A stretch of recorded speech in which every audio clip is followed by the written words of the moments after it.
आज इमरान खान के केस लगाने थे, किधर है हमारे सीनियर बाकी इमरान खान के जो लॉयर जो टिकट होल्डर्स हैं, ये बात करते हैं पार्टी के अंदर कोई इंटरफेरेंस नहीं है, हमारे भाई की सेहत का सवाल है, उसकी आंख का सवाल है। Imran Khan has been denied access to lawyers, he's been denied access to his family, denied access even to doctors. This is now the time for us to reconsider our aid contributions to Pakistan. The reason that Imran Khan is in prison is because he would win a free election. The authorities in Pakistan to allow a free and inclusive election which will allow the return of democratic stability and the economic revival of that country. We do have concerns that I know the Noble Lord shares about the election in 2024. Red zone दो ही हैं, एक खैबर है और दूसरा जानी खेल है। Bullet proof vehicles में ही हम मूव करते हैं, वैसे नहीं मूव कर सकते। Area is not safe. सरकारी राशन भी हमें जो है उस तरह नहीं मिलता। Israel is their fatherland and India their motherland. Assalamu alaikum, this is Mohit Peezada in Washington, United States. 26 फरवरी 2026 और जुमेरात का दिन बहुत तेज़ी से इख्तिताम पजीर है। इस दिन की अक्सर बड़ी डेवलपमेंट्स हो चुकी हैं, हमारे सामने आ चुकी हैं। ये दिन था भी बड़ा इंटरेस्टिंग दिन। पाकिस्तान के अंदर, पाकिस्तान के हवाले से बरतानिया में, दुनिया भर में खासी डेवलपमेंट्स हुई। इमरान खान के हवाले से अदालती कार्रवाई, ब्रिटिश पार्लियामेंट के अंदर बहुत खप। At the same time Hindustan और इसराइल के दरमियान में जो पावर डायनामिक्स हैं वो बड़े खुल के हमारे सामने आए हैं। और अमेरिका और ईरान के दरमियान में जो तीसरा राउंड शुरू हुआ है जिनेवा के अंदर, उसके हवाले से ब्रादर मुस्लिम मुल्क तुर्की जो है वो बड़ा परेशान नज़र आता है। जहाँ जहाँ डेवलपमेंट्स हुई, मुख्तलिफ ऑफिशियल स्टेटमेंट्स हैं, मैं उनका भी जिक्र करूँगा। एट द सेम टाइम मैं समझता हूँ कि कैनलिस्ट के हवाले से ये मेरी जिम्मेदारी है कि मैं उनकी तशरीह और उनकी इंटरप्रटेशन भी करता चला जाऊँ कि असल में ये कैरेक्टर्स अपने जहन के अंदर क्या सोच रहे थे जो कि वो कह नहीं सक रहे थे। तो पहले हम बात का आगाज़ करते हैं इस्लामाबाद से, इस्लामाबाद हाई कोर्ट से, जहाँ इमरान खान के वकील बैरिस्टर सलमान सफ्तर को खासी बड़ी कामयाबी हासिल हुई जब इस्लामाबाद हाई कोर्ट के जज जनाब सोमरो साहब ने उनकी जो दोनों पिटिशन थी तोशाखाना 2 केस के हवाले से और अलकादर ट्रस्ट के हवाले से, उन पे जो रजिस्ट्रार ने, इस्लामाबाद हाई कोर्ट के रजिस्ट्रार ने जो ऑब्जेक्शंस लगा रखी थी, बहुत ही अजीब व गरीब किस्म की ऑब्जेक्शंस लगाई हुई थी, वो जज साहब ने दूर कर दी हैं। और अब जज सोमरो साहब जो हैं उनके सामने हाथ बांध के खड़े हो गए। जनाब बैरिस्टर सलमान सफ्तर, उनके बात करने का भी बड़ा कैरेक्टरिस्टिक तरीका है, बहुत मज़े से वो बात करते हैं और रिपोर्टर्स के साथ भी वो उसी तरह से बात करते हैं। तो वहाँ उन्होंने जज साहब को कहा कि जज साहब, हम पहली दफ़ा आपके सामने हाज़िर हो सके हैं, ये पेश हुए हैं, बिकॉज अरसे से ये पिटिशन्स और एप्लीकेशन से लग नहीं रही थी, तो हमें अब यहाँ से खाली हाथ नहीं जाना चाहिए, एम्प्टी हैंड हमें यहाँ से नहीं जाना चाहिए। तो जज साहब ने बड़ा मुस्कुरा के कहा कि नहीं, आप यहाँ से एम्प्टी हैंड, खाली हाथ नहीं जाएंगे और आपकी दोनों जो पिटिशन्स के ऊपर रेस्ट्रिक्शंस या उसके ऊपर जो ऑब्जेक्शन थी रजिस्ट्रार साहब ने, उनको मैं दूर कर रहा हूँ। कुछ तो उन्होंने फौरी तौर पे दूर कर दी और कुछ को दूर करने के लिए उन्होंने रजिस्ट्रार साहब को या पिटिशनर को उन्होंने 7 दिन दे दिए हैं। और अब जो आखिरी खबरें आई हैं कि इनके ऊपर नंबर लगाने का भी हुक्म दिया है, इन पिटिशन्स पे इनको स्केड्यूल करने का हुक्म दे दिया था पहले। और अब ये खबर आई है कि 11 मार्च को, यानी आप देखें 26 फरवरी है, 27-28 फरवरी 2 दिन, उसके बाद 11 मार्च को इन केसेस की समाअत जो है वो शुरू हो। अब कहने में तो जज सोमरो साहब ने फैसला किया, लेकिन अब हम थोड़े से मैच्योर हो गए हैं, मैं और आप, हम सब जो हैं हकीकतों को समझ चुके हैं। अब हमने दोबारा तो बेवकूफ़ नहीं बनना, इतना हमने सफ़र काटा है, एक छोटा मोटा चंद मॉलिक्यूल्स और एटम्स हमारे दिमाग में अक्ल के आ गए हैं कि क्या हुआ है। इसका मतलब यह है कि कर्नल साहिबान ने मेजर सोमरो साहब को ये बताया है, यानी सोमरो साहब असल में अदालत के ऊपर ये कह तो नहीं सकते थे खड़े होकर, लेकिन अब हमारी जिम्मेदारी है कि हम समझ सकें कि जज सोमरो साहब के जहन में क्या चीज़ थी। जज सोमरो साहब असल में बैरिस्टर सलमान सफ्तर साहब को ये कहना चाहते थे कि बैरिस्टर साहब, मेरी कर्नल साहब से बात हो गई है, कर्नल साहब वॉज वेरी काइंड, उन्होंने कहा कि इनको थोड़ी सी लचक दे दें, फ्लेक्सिबिलिटी दे दें। अब देखना यह है कि केसेस की समाअत तो होगी, ज़ाहिर है कि यहाँ पर ये दिखाने की कोशिश की जा रही है दुनिया को कि पाकिस्तान में अभी अदालतें काम करती हैं, और जब ये केसेस की समाअत होगी फिर क्या उसमें से ये नतीजा निकालेंगे। For the time being colonel साहिबान ने बैरिस्टर सलमान सफ्तर को और इमरान खान के वकला जो हैं उनको उन्होंने एक लचक का मुजाहरा करते हुए स्पेस दे दी है। इस हद तक हमें इसको समझना ज़रूरी है। आज किधर हैं सीनियर लॉयर्स? आज इमरान खान के केस लगाने थे, चीफ मिनिस्टर आ गए, सलमान राजा बैठे हैं, सलमान सफ्तर खड़े हैं, किधर है हमारे सीनियर बाकी इमरान खान के जो लॉयर जो टिकट होल्डर्स हैं? अब एक और बड़ी इंटरेस्टिंग डेवलपमेंट वो है जहां मोहतरमा अलीमा खान साहिबा और उनकी बहनें एक तरफ और पाकिस्तान तहरीक इंसाफ के लीडरान दूसरी तरफ, और गुज़िश्ता चंद दिनों से, बल्कि यूँ कहिए गुज़िश्ता चंद हफ्तों से, इमरान खान की बहनों में लेड बाय मोहतरमा अलीमा खान और पाकिस्तान तहरीक इंसाफ के बहुत से जो लीडर हैं, जिनमें ख़वातीन भी हैं, जिनमें मर्द हज़रात भी हैं, उनके दरमियान में जो एक सर्द जंग जारी थी, जो एक कोल्ड वॉर थी, वो अब खुल के गुज़िश्ता 24-36 घंटों में खुल के सामने आ गई है। उसने एक बाकायदा विजिबल जो हॉट जंग है उसकी शक्ल इख्तियार कर ली है। और उसमें मोहतरमा अलीमा खान की वो 6-7-8 मिनट की प्रेस टॉक, जिसे आप पाकिस्तान तहरीक इंसाफ के यूट्यूब चैनल के ऊपर भी देख सकते हैं, जहां अलीमा बैरिस्टर सलमान सफ्तर के साथ बैठी हैं और उनके साथ ही नौरीन भी हैं, नौरीन खान साहिबा भी हैं, उनके साथ ही उज़्मा खान भी हैं, जहां पे अलीमा अचानक फट पड़ती, बोलती बहुत ज़बरदस्त तरीके से। उन्होंने कहा कि कहाँ है इमरान खान ने बेतहाशा वकीलों को ओहदे दे दिए, उनको पता नहीं क्या कुछ बना दिया, लेकिन आज जब ज़रूरत थी तो अदालत में ये वकील कहाँ है? फिर वो नाम लेके कहते हैं कि हामिद खान साहब कहाँ हैं, फिर वो कहती हैं कि बैरिस्टर गौहर किधर हैं। उस पर उनका खासा गुस्सा था। सलमान अकरम राजा साहब वहाँ पे मौजूद थे, गुस्सा वैसे उनको सलमान अकरम राजा पे भी था, मैं भी आपको एक्सप्लेन करता हूँ। बिकॉज जो बेसिक अच्छा, शेख वकास मेरा ख्याल है कुछ क्रिटिकल कमेंट्स भी करते रहे हैं मोहतरमा अलीमा खान साहिबा के ऊपर, और उनका कहना ये था कि हम सबको इन्होंने निशाने पर रखा हुआ है, पाकिस्तान तहरीक इंसाफ की लीडर्स मुसलसल हम पे अटैक कर रहे हैं। और बेसिक इशू जो उनको था बहुत ज़्यादा मोहतरमा अलीमा को, वो ये था कि किस तरह से मोहसिन नकवी ने इमरान खान की सेहत के ऊपर अपना जो बयानिया और नैरेटिव बनाया, उसमें पाकिस्तान तहरीक इंसाफ के लीडर और तहरीक तहफ़्फ़ुज़ आईनी पाकिस्तान के लीडर जो हैं वो इस्तेमाल हो गए। इस्तेमाल होने वाले में वैसे सलमान अकरम राजा साहब भी थे, उसके अंदर बैरिस्टर गौहर भी थे, उसमें महमूद खान अचकज़ई भी थे, उसमें राजा नासिर अब्बास भी थे। इन सब लोगों को बुनियादी तौर पर मोहसिन नकवी साहब ने शीशे में उतारा या बेवकूफ़ बनाया, और इन्होंने मोहसिन नकवी की वो जो कहानी थी कि इमरान खान की आँख 6/6 हो गई है ऐनक लगाने की मदद से, वो तो सुई की घड़ियाँ भी देख सकते हैं, वो चीज़ें इन्होंने बिलीव कर ली। वैसे वो बड़ी बेवकूफ़ी की बात थी जो बैरिस्टर गौहर की स्टेटमेंट थी, और अलीमा उसी हवाले से जो है वो फटी हैं। और कहना उनका यह था कि इमरान खान की सेहत का ये मामला है, हमारे लिए पॉलिटिक्स नहीं है, हम कोई ओहदेदार नहीं है, हमारे पास कोई पोजीशन नहीं है, हमने कोई टिकट होल्डर हम नहीं है, हमारे लिए हमारे भाई की सेहत और उसकी ज़िंदगी इंपॉर्टेंट है, जिसकी आंख और बिनाई का मसला है, और हम ये चाहते हैं कि उसको एक्सेस हासिल हो एक टर्शरी केयर हॉस्पिटल में, अलशिफा की तरह के हॉस्पिटल में, उसके ज़ाती मालिक जो हैं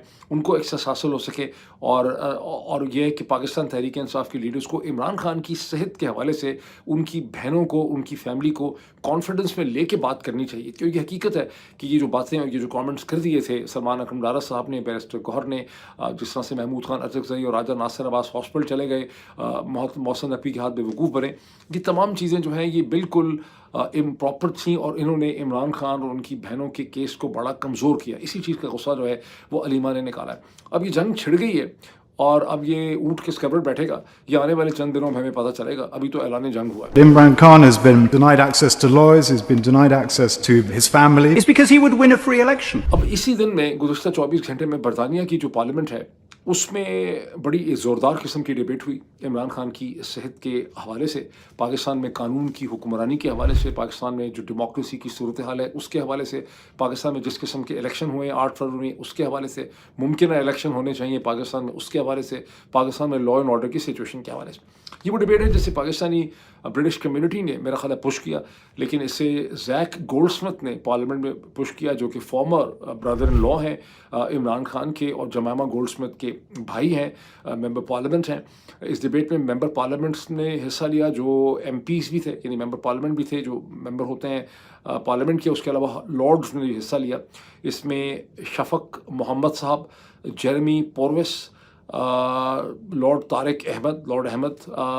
उसके अलावा प्रेम सीका, उसके अलावा वेंडी अलेक्जेंडर और लॉर्ड डेनियल हनान, जो कि जिनका ताल्लुक कंजर्वेटिव पार्टी से है, जिन्होंने बुनियादी तौर पे कहा कि असल मसला ही यही है इमरान खान का, कि इमरान खान जिसको ना डॉक्टर्स तक एक्सेस है, जिसको ना मीडिया तक एक्सेस है, मसला ये है कि अगर वो रिहा हो जाए, बाहर आ जाए, तो वो सीधा इलेक्शन जो है वो पाकिस्तान की जीत लेगा, और इसीलिए इमरान खान को रिहाई जो है वो नहीं मिल रही, और पाकिस्तान की जमहूरियत और पाकिस्तान का मुस्तकबिल जो है वो ख़तरे में है, और हमें इसके हवाले से कुछ करना होगा। जो जैक गोल्डस्मिथ हैं, उनका पॉइंट ऑफ व्यू बड़ा क्लियर था, और ये पहली दफ़ा किसी ने वेस्टर्न वर्ल्ड में ये पॉइंट ऑफ व्यू लिया है कि ठीक है कि वो इमरान खान के ब्रदर इन लॉ भी रहे हैं फॉर्मर, और जमामा के भाई हैं, लेकिन क्लैरिटी उनकी बहुत थी कि पाकिस्तान जो है वो हर वो कमिटमेंट जो पाकिस्तान ने की हुई है कॉमनवेल्थ के साथ, उसकी पाकिस्तान उसकी इन वायोलेशन में है, और पाकिस्तान की जो है एड जो है बरतानिया कंसिडरेबल एड पाकिस्तान को देता है, और इस एड को सस्पेंड कर देना चाहिए जब तक कि पाकिस्तान अपनी सिचुएशन जो है रूल ऑफ लॉ के हवाले से, जस्टिस के हवाले से, अदालतों के हवाले से जो है उसको ठीक नहीं कर लेता। अब इन तमाम एतराज़ात का जवाब जो है वो स्टेट मिनिस्टर जो हैं फॉरेन एंड कॉमनवेल्थ ऑफिस की जनाब बैरोनेस चैपमैन ने दिया, जिन्होंने कहा कि पाकिस्तान के साथ हमारी एनवायरनमेंट की कोऑपरेशन है, काउंटर टेररिज्म की कोऑपरेशन है, इमिग्रेशन की है, पता नहीं किस किस चीज़ की है, तो ज़ाहिर है कि एड बंद करना कोई मुनासिब नहीं होगा। लेकिन यह है कि हमने अपने जो कंसर्न्स हैं पाकिस्तान में फरवरी के इलेक्शन के हवाले से, रूल ऑफ लॉ के हवाले से, इंसानी हकूक़ के हवाले से, माइनॉरिटीज़ के हवाले से, अदालतों के हवाले से, पॉलिटिकल राइट्स के हवाले से हम अपने कंसर्न्स और अपनी शिकायत जो है हमने पाकिस्तान को कन्वे करते हैं। ये पहली दफ़ा है कि बड़ी खुल के इस हवाले से एक डिबेट हुई और ये बड़ी पॉजिटिव चीज़ है। अब बैरोनेस चैपमैन जो चीज़ वहाँ कहना चाहती होती, जो उनको पता था वो कह नहीं सकती थी, दिल में महसूस कर रही होंगी, मैं इंटरप्रेट कर रहा हूँ, वो ये थी कि भाई हमने पाकिस्तान को इसलिए तो नहीं बनाया था कि पाकिस्तान के लोगों के लिए, तो हमने नहीं पाकिस्तान को बनाया। पाकिस्तान तो बनाया था हमने बरतानिया के और अमेरिका के स्ट्रेटेजिक इंटरेस्ट के लिए, और उस हिसाब से पाकिस्तान बिल्कुल ठीक काम कर रहा है, लोगों के लिए तो बनाया नहीं था। और मैं आपको ये बात बता दूं कि पाकिस्तान का मसला ही उस वक्त पैदा होता है बरतानिया और अमेरिका के साथ, जब पाकिस्तान के लोग जो हैं वो दरमियान में कोई ऐसा टाइम पीरियड आ जाता है जब वो पाकिस्तान का कंट्रोल संभालने की कोशिश करते हैं और पाकिस्तान को पाकिस्तान के लोगों की मर्जी से चलाने की कोशिश करते हैं। 1970s में जुल्फ़िकार अली भुट्टो से यही गलती हुई, उसके बाद इमरान खान से गलती हुई। जितनी देर तक पाकिस्तान उस डिज़ाइन से चल रहा होता है, जिस डिज़ाइन से उसको ब्रिटिश सरकार ने और अमेरिका ने मिलकर बनाया था, उतनी देर तक मामला जो है वो बिल्कुल ठीक रहते हैं।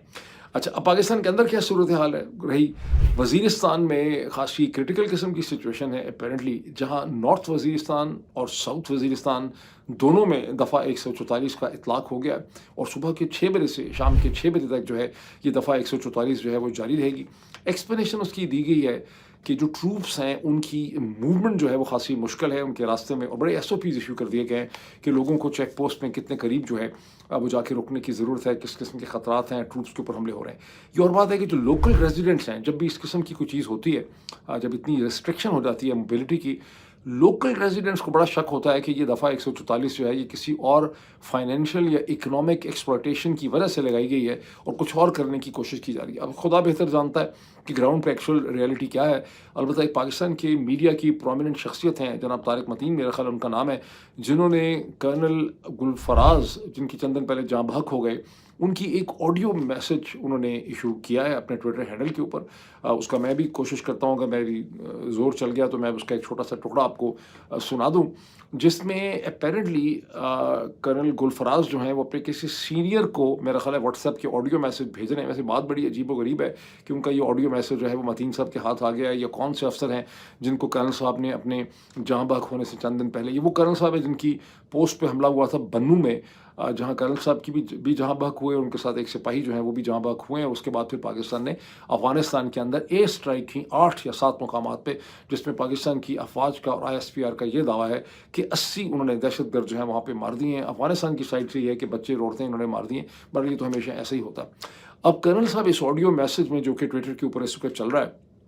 अपने किसी सीनियर को बता रहे हैं कि सर यहाँ पर एक्चुअली इंटरनेट का बड़ा प्रॉब्लम था, इसलिए मैं आपकी जो क्वेश्चंस हैं, जो कोई भी आपने मैसेज मुझे छोड़ा, मैं उसका जवाब नहीं दे सका, लेकिन यहाँ हालात ठीक नहीं है। वो कहते हैं यहाँ पर सर मूवमेंट बहुत मुश्किल है, हमें सरकारी राशन भी नहीं मिल पाता, यहाँ लॉजिस्टिक्स और कम्युनिकेट करना, सरकार की गाड़ियाँ जीप्स वगैरह को लेकर बाहर निकलना जो है, एक पोस्ट से दूसरी पोस्ट तक जाना बहुत मुश्किल हो चुका हुआ है। जो ट्रक यहाँ बड़े आए थे वो नाकारा हो गए हैं, बिकॉज मसलसल एम्बुश होते हैं हम, और मसलसल हमारे ऊपर स्नाइपर फायर होता है। उसके अलावा उनका ये कहना था कि बस बुलेट प्रूफ व्हीकल्स हैं, इन पे गुजारा कर रहे हैं सर। कोशिश है कि लेस मूवमेंट हो, मूवमेंट ना हो बस। तो जब भी मूव हुआ है तो सर कुछ ना कुछ हुआ है। ये कैसे इस किस्म की ऑडियो जो है ये मतीन साहब के पास आ गई है, ये वैसे क्लियर नहीं है। बहरहाल देखा मैंने ये है कि गुज़श्ता चंद दिनों से पाकिस्तान की फ़ौज और उसके इदारे जो हैं वो कर्नल साहब के जाँ बहक होने के बाद उनकी फ़ैमिली, उनके बच्चों की तस्वीरें, मसलसल एक हमदर्दी की कोशिश हासिल करना चाह रहे हैं, खासी कोशिश कर रहे हैं। और ये कोई नई बात नहीं, पहले भी करते थे,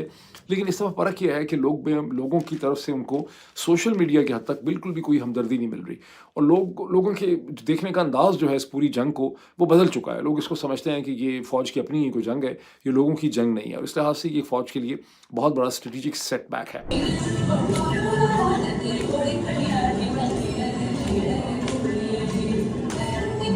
अब थोड़ा सा बाहर देख लें कि हिंदुस्तान के प्राइम मिनिस्टर नरेंद्र मोदी और इसराइल के जो प्राइम मिनिस्टर हैं जनाब बेंजामिन नेतन्याहू, उनके दरमियान जो हनीमून इस वक्त चल रहा है 2 दिन का, जिसमें लेटेस्ट ये था कि नरेंद्र मोदी जो 2 दिन के दौरे पे थे इजराइल में, उन्होंने यरूशलेम के अंदर इसराइल के प्रेसिडेंट हेrzog से भी उन्होंने मुलाकात की। उसके अलावा गुज़श्ता 2 दिनों में उन्होंने बहुत से सेंटर्स का नरेंद्र मोदी ने दौरा किया, कहीं टेक्नोलॉजी के हवाले से, कहीं इंडस्ट्री के हवाले से, कहीं प्रोफेशनल स्किल्स के हवाले से। 1 से ज़्यादा म्यूज़िकल कॉन्सर्ट उन्होंने अटेंड किया, जिसमें इन म्यूज़िकल कॉन्सर्ट्स के अंदर इंडियन ओरिजिन ज्यूज़ जो हैं انہوں نے ٹیبلو کیے, کہیں ہندوستان کے حوالے سے گیت تھے, کہیں ڈفرینٹ چیزیں تھیں, اور نریندر مودی ذاتی طور پہ اپنے ٹویٹر ہینڈل پہ یہ تصاویر اور یہ فوٹیج جو ہے وہ پوسٹ کرتے رہے, اور بڑی انہوں نے اس میں ایکسائٹمنٹ کا انہوں نے اظہار کیا. البتہ نریندر مودی کی جو ذاتی ایکسائٹمنٹ ہے وہ کچھ بھی نہیں ہے ایز کمپیئر ٹو جو کچھ اسرائیل کے اندر اسرائیل کی حکومت جو ہے اس کو شو کرنا چاہ رہی ہے, شو کیس کے طور پہ استعمال کر رہی ہے. اسرائیل کے اخبارات, اسرائیل کی سوشل میڈیا سائٹس, اسرائیل کی گورنمنٹ کے جتنے بھی پلیٹ فارمز ہیں, وہ نریندر مودی اور پرائم منسٹر بینیامن نیتن یاہو کی تصویروں اور فوٹیج سے بھرے پڑے ہیں. اس کو بہت ہی پازیٹیو لینس کے ذریعے دکھایا جا رہا ہے کہ ہندوستان اور اسرائیل کے درمیان میں ایک multi dimensional, multi strategic relationship جو ہے کھڑا ہو گیا ہے, جس میں ڈیفینس ریلیشن شپ بھی ہے, انڈسٹریل بھی ہے, ٹیکنالوجی کا بھی ہے, یہ کلچرل بھی ہے. یہ دونوں ملک دنیا میں اسلامک ٹیررزم یا اسلامک جو بربریت یا باربیرنزم ہے اس کے خلاف اکٹھے ہوئے ہیں. ان کی جغرافیکل ریزنز ہیں, ان کے ٹریڈ کے ریزنز ہیں, دونوں کے جو شیئرڈ ایکسپیرینسز ہیں پارٹیشن کے, دونوں کو دہشت گردی کا مقابلہ ہے. تو اس کو بہت زیادہ شو کیس کیا گیا ہے. اس سے ایک دن پہلے نریندر مودی نے اسرائیل کی جو پارلیمنٹ ہے کینیست, وہاں پہ انہوں نے خطاب کیا جہاں بہت زیادہ ان کو ویلکم کیا گیا, جہاں انہوں نے تقریر کرتے ہوئے یہ کہا کہ ہم آپ کی دکھ کو اور تکلیف کو سمجھتے ہیں, جس طرح سے حماس نے آپ کے اوپر حملہ کیا ہے, اور پھر ہم نے بھی بڑا سفر کیا. انہوں نے ممبئی میں جو دہشت گردی ہوئی تھی 26/11 کی, اس کا انہوں نے وہاں پہ ذکر کیا. البتہ اس کے آخر میں, جس کا اسرائیلی اخبارات نے بالکل ذکر نہیں کیا, لیکن مجھے فارچونیٹلی نریندر مودی کی ایکچوئل اسپیچ کو سننے کا موقع ملا ہے, انہوں نے یہ بھی کہا کہ ہم امریکہ کے صدر ڈونلڈ ٹرمپ کا جو پلان ہے پیس بورڈ کا, جس کو سیکیورٹی کونسل نے رضامندی دی ہے نومبر 2025 میں, ہم اسے ویلکم کرتے ہیں, اور ہم چاہتے ہیں کہ فلسطین کے اندر آپ کا امن ہو. پھر انہوں نے ڈائلاگ کی بات کی, انہوں نے کہا کہ ہمارا ایکسپیرینس یہ ہے کہ معاملات کے لیے ڈائلاگ چاہیے ہوتا ہے. سو بیسکلی انہوں نے اپنا ایک پوائنٹ آف ویو جو ہے فلسطین کا بھی سامنے رکھا. یہ اور بات ہے کہ اس وقت لگ نہیں رہا, اب یہ لگ یہی رہا ہے کہ وہ اس وقت صرف اور صرف اسرائیل ہی کے دوست ہیں. عرب دنیا جو ہے وہ ظاہر ہے کہ ان کے اس ٹرپ کو تھوڑا غور سے اس اسٹیج کے اوپر دیکھ رہی. اچھا, میں نے یہ کہا کہ اسرائیل کے پرائم منسٹر نے اس کو شو کیس کرنے کی بہت زیادہ انہوں نے کوشش کی. اس کی ریزنز کیا ہیں؟ اس کی ریزنز کیا ہیں کہ اسرائیل کے پرائم منسٹر بینیامن نیتن یاہو جو ہیں وہ اس وقت ایک غیر معمولی آئسولیشن کا شکار ہے. گزشتہ 80 برس میں, جب سے اسرائیل بنا ہے, 1947-48 میں اسرائیل بنا ہے, کبھی کوئی اسرائیلی پرائم منسٹر اتنی بری طرح سے مغربی دنیا سے آئسولیٹ نہیں ہوا جتنی بری طرح سے بینیامن نیتن یاہو آئسولیٹڈ ہیں. جو یورپ کے مین ممالک ہیں, برطانیہ ہو گیا, فرانس ہو گیا, جرمنی, سوئٹزرلینڈ, اسپین, اٹلی, یہ سارے کے سارے جو ہیں انہوں نے ایک ڈسٹنس رکھا ہوا ہے بینیامن نیتن یاہو سے. تو یہاں پر ہندوستان کے پرائم منسٹر کو گلوبل ساؤتھ کی لیڈر کی حیثیت سے, کہ یہ 1.4 بلین کی آبادی کا گلوبل ساؤتھ کا واحد ڈیموکریٹک ملک ہے, دنیا کی بہت بڑی آبادی, سب کچھ ہے, اس کی HR بڑی ڈیولپڈ ہے, ٹیکنالوجی بڑی ڈیولپ ہے, اس کو اسرائیل کے پرائم منسٹر نے اور وہاں کی حکومت نے شو کیس کرنے کی کوشش کی ہے. کینیست کے اندر جو اسپیچ تھی نریندر مودی کی, جہاں نیتن یاہو کی اسپیچ کا بائک آؤٹ کیا ان کی اپوزیشن نے, اس کی وجہ یہ تھی کہ انہوں نے ہائی کورٹ کے کسی جج صاحب کو وہاں نہیں بلایا تھا, لیکن بائک آؤٹ کرنے والے اپوزیشن کے ممبران نریندر مودی کی اسپیچ سننے کے لیے واپس آئے, تاکہ یہ تاثر نہ ہو کہ ہندوستان کے ساتھ ان کی کوئی رنجش ہے. اور تمام اپوزیشن کے لیڈرز نے بھی بڑی گرم جوشی سے ان کو ویلکم کیا. ایک ہندوستانی جو چونکہ نیتن یاہو جو ہیں انہوں نے مسلمان باربیرزم, مسلم ایکسٹریمزم, مسلم ٹیررزم کا بہت ذکر کیا. نریندر مودی نے تو خیر کم کیا, یہ شاید نہیں کیا انہوں نے. مجھے ایک انڈین مسلم جو تھے وہ فون کر کے کہنے لگے یہاں امریکہ میں کہ ان کو بڑا افسوس یہ ہوا ہے, وہ خود ہندوستان سے ہیں, کہ نریندر مودی اسرائیل میں یہ بات بھول ہی گئے کہ 20 کروڑ ان کے جو شہری ہیں ہندوستان کے وہ مسلمان بھی ہیں, اور یہ جو کچھ آپٹکس نکل رہے ہیں اسرائیل سے, اس سے انڈین مسلمز جو ہیں ان کو بہت رنجش ہو رہی ہے. وہ نہیں چاہتے تھے کہ اس سٹیج کے اوپر, جبکہ ایران پہ بھی حملے کی پاسبلٹی ہے, اور جو مسلمانوں کی فیلنگز ہیں پیلسٹائن کے حوالے سے, نریندر مودی کو اتنی گرم جوشی کا یہاں پہ مظاہرہ نہیں کرنا چاہیے تھا. اب 9/11 کے بعد سے یہ تعلقات میں بہت تیزی آئی ہے. ویسے تو لیٹ 90s میں کارگل کا جب کانفلکٹ ہوا تھا اس وقت بھی بات سامنے آئی تھی ہندوستان پاکستان کے درمیان میں, کہ انڈین آرمی اور انڈین ایئر فورس کے پاس بہت سے اسٹیٹ آف دی آرٹ جو ویپن سسٹمز تھے, جو ٹیکنالوجی کی چیزیں تھیں, پریسائز ویپنس تھے, پریسیشن اسٹرائکس کی چیزیں تھیں, وہ اسرائیل کی بنی ہوئی تھیں. اسرائیل کی کچھ ایکسپرٹس بھی ان کو ہیومن ریسورس کے لیول پہ یا ٹریننگ کے لیول پہ ان کی مدد کر رہے تھے. لیکن 9/11 کے بعد سے ان ریلیشن شپ میں بتدریج بہت تیزی سے اضافہ ہوا.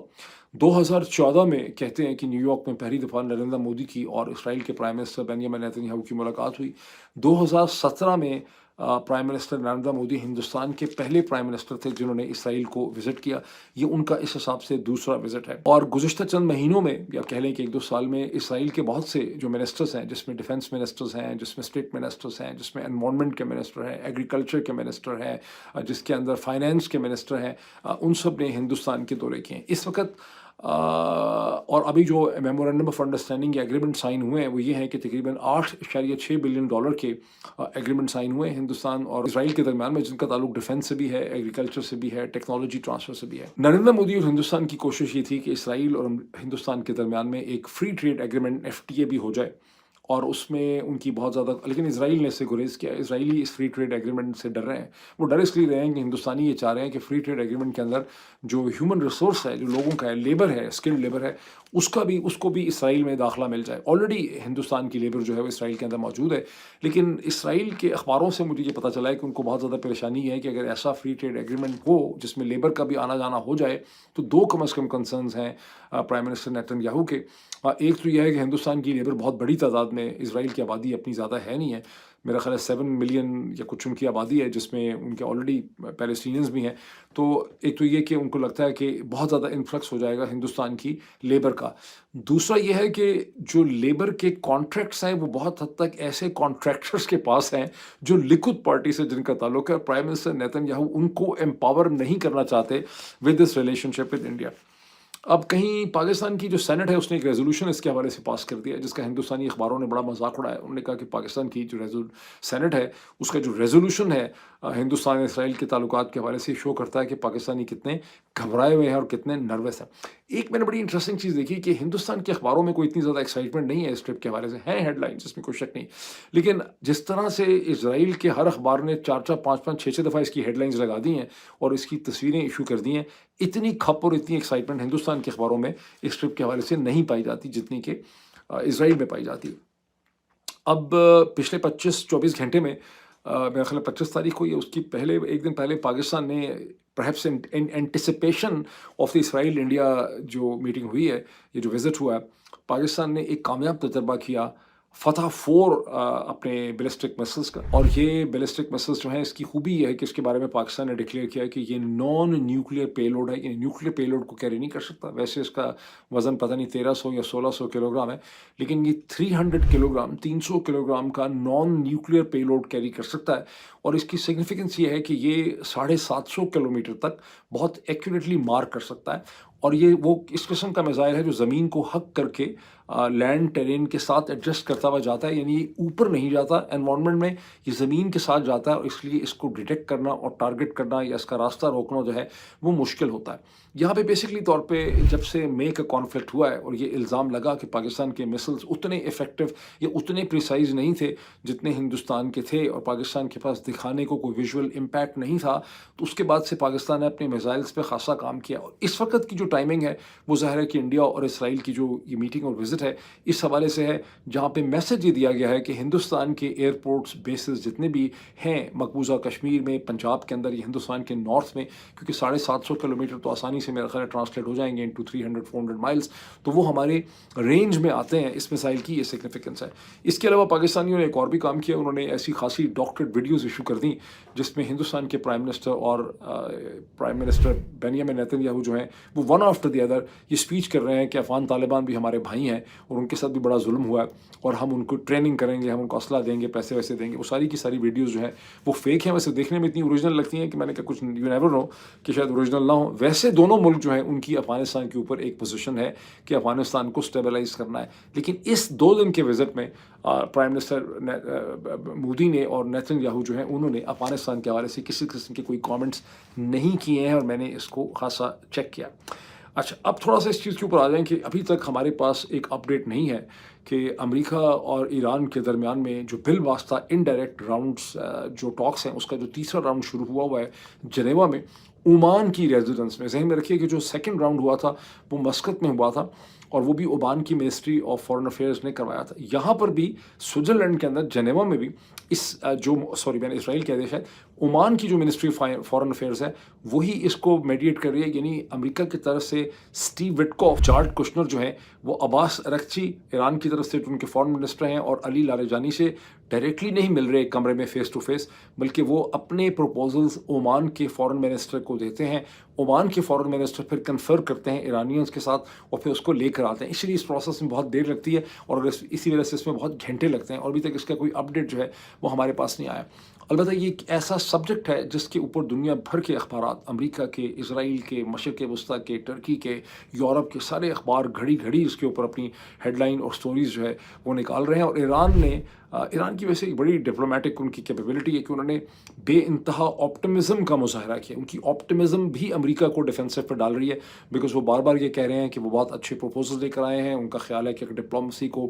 काम करने का मौका मिले तो यहाँ से इसका एक पॉजिटिव रिजल्ट जो है वो निकल सकता है। और American diplomacy on the other hand, इसमें कोई शक नहीं है कि अमेरिका की ताकत से कोई इनकार नहीं है, अमेरिका की फिजिकल ताकत ईरान से 100 गुना ज़्यादा होगी, लेकिन डिप्लोमेटिकली ईरान ने अमेरिका को एक डिफेंसिव पर डाला हुआ है। बिकॉज अमेरिका में एक तो 10 किस्म के लोग 10 किस्म की बातें कर रहे हैं, हर बंदा अपनी अपनी एक ओपिनियन दे रहा है जिसमें खप पड़ी हुई है, इंतहाई सतही डिबेट हो रही है। अमेरिका में 2 किस्म का मीडिया एग्जिस्ट करता है, एक लेगेसी मीडिया है टेलीविजन चैनल्स का, उसके अंदर इंतहाई कचरा किस्म की डिबेट हो रही है ईरान के हवाले से, जिसमें नफरतें हैं, कंटेम्प्ट है, बकवास है, झूठ है। और दूसरी तरफ से वो सोशल मीडिया प्लेटफॉर्म्स हैं जहाँ पे एक बड़ी क्रिटिकल एक्यूरेट डिबेट हो रही है, वो सारी की सारी अमेरिकन फॉरेन पॉलिसी के खिलाफ है। अमेरिका की मेजॉरिटी अक्सरियत इस जंग के बिल्कुल ख़िलाफ़ है। वो हैरान परेशान है कि अगर हमारे और ईरान के दरमियान कोई जंग होती है तो उसकी आखिर वजह क्या है, हमारे इसमें क्या इंटरेस्ट है। खुला ये कहा जा रहा है कि ये सिर्फ और सिर्फ अगर कॉन्फ्लिक्ट हुआ तो इसराइल की खातर ये कॉन्फ्लिक्ट जो है वो होगा। तो ईरान की फॉरेन मिनिस्ट्री ने बड़ा सख्वान किया है। American state secretary of state को कहीं कैरेबियन पहुंचे हुए थे, उनका आजकल दिल भी कैरेबियन में है, मार्को रूबियो का। वो चाहते हैं कि मैं क्यूबा में हुकूमत बदल दूं और जो 60 साल से क्राइसिस चल रहा है कि क्यूबा के अंदर अमेरिका की मर्ज़ी के ख़िलाफ़ की हुकूमत है, वो उसका तख्ता उलट देना चाहते हैं। वो चाहते हैं कि उनका नाम हिस्ट्री में इस हवाले से आ जाए। मार्को रूबियो के ईरान की फॉरेन मिनिस्ट्री ने बड़ा सा खबरदार किया है कि आप मुंह पहले सोचा करें कि आपने क्या बात करनी है और आप खौमखा की स्पेकुलेशंस जो हैं वो ना करें और डिप्लोमेसी को काम करने दें। अब इसका क्या रिजल्ट निकलता है, न्यूयॉर्क टाइम्स ने एक हेडलाइन लगाई है जो मैंने पिछले वीलॉग में आपको कहा था कि मुझे लगता है कि अगर जॉन मर्शाइमर की बात सही है और डोनाल्ड ट्रंप घबराते हैं कि बहुत बड़ी जंग वो नहीं करना चाहते, वो नहीं चाहते कि एक प्रोट्रैक्टेड जंग निकल आए, जैसे कि chairman joint chief of staff general Dan कीन ने उनको वार्न भी किया है कि ये प्रोट्रैक्टेड जंग हो सकती है। तो हो सकता है कि वो चाहें कि ईरान उनको परमिट करे कि वो कुछ स्ट्राइक्स करें ताकि सहूनियों का मुंह बंद किया जा सके और उसके बाद मामला ख़त्म हो जाए और ईरान उनके ऊपर कोई बहुत ज़्यादा खातर खा किस्म के हमले ना करे। ये भी एक पॉसिबिलिटी है डील की, जिसको इंडिकेट किया है न्यूयॉर्क टाइम्स ने अपने एनालिसिस में, जब उन्होंने ये हेडलाइन लगाई है कि कॉस्मेटिक एयर स्ट्राइक्स जो हैं हो सकती हैं, जिसका ओरिजिन इस सारी चीज़ का वो है कि जो स्टीव विटकॉफ जो खुद पार्टिसिपेंट्स हैं डायलॉग के, उन्होंने इससे पहले ये कहा, उनको कहना नहीं चाहिए था वैसे, लेकिन उन्होंने कहा है कि ईरान के ऊपर स्ट्राइक्स हो सकती हैं ईरान का माइंड बनाने के लिए, डील के लिए। उसको न्यूयॉर्क टाइम्स ने इंटरप्रेट किया है कि ये कॉस्मेटिक स्ट्राइक्स जो हैं वो हो सकती हैं। अब इनका तो जो रिजल्ट हमारे सामने आएगा वो आएगा। तुर्की बहुत परेशान है, गुज़िश्ता 24-36 घंटों से मुसलसल स्टेटमेंट्स आ रही हैं टर्क्स की कि अगर सूरत हाल ख़राब हो गई, अगर ईरान के अंदर कोई इंस्टेबिलिटी हुई, उनको ख़तरा है कि माइग्रेशन होगी लोगों की, क्योंकि उनके बॉर्डर्स के ऊपर तुर्की के साउथ ईस्ट में और ईरान के नॉर्थ वेस्ट में जो पॉपुलेशन है वो बेसिकली टर्किश स्पीकिंग पॉपुलेशन है जो आज़रबाईजानी ओरिजिन की है। तुर्कों को बड़ा ख़तरा है कि अगर यहाँ पे कोई खप पड़ी तो ये माइग्रेट करके तुर्की के अंदर दाखिल हो जाएंगे। और अब तुर्की के लिए बहुत बड़ा मसला है कि तुर्किश स्पीकिंग पॉपुलेशन जो है उसको कैसे हम रोकेंगे। इसलिए उन्होंने अपनी फॉरवर्ड डिप्लॉयमेंट और मूवमेंट कर दी है मिलिट्री की, और उनकी मिलिट्री बॉर्डर के ऊपर है ताकि उस इलाके को सील किया जाए। वो कहते हैं कि हम इनको बॉर्डर के ऊपर ही रोकेंगे। अब इसके जब हमारे सामने रिजल्ट आएंगे इस राउंड के, फिर मैं उनका एक एनालिसिस आपके सामने रखूँगा। अभी इतना ही, फिर आपसे मुलाकात होती है। Thank you.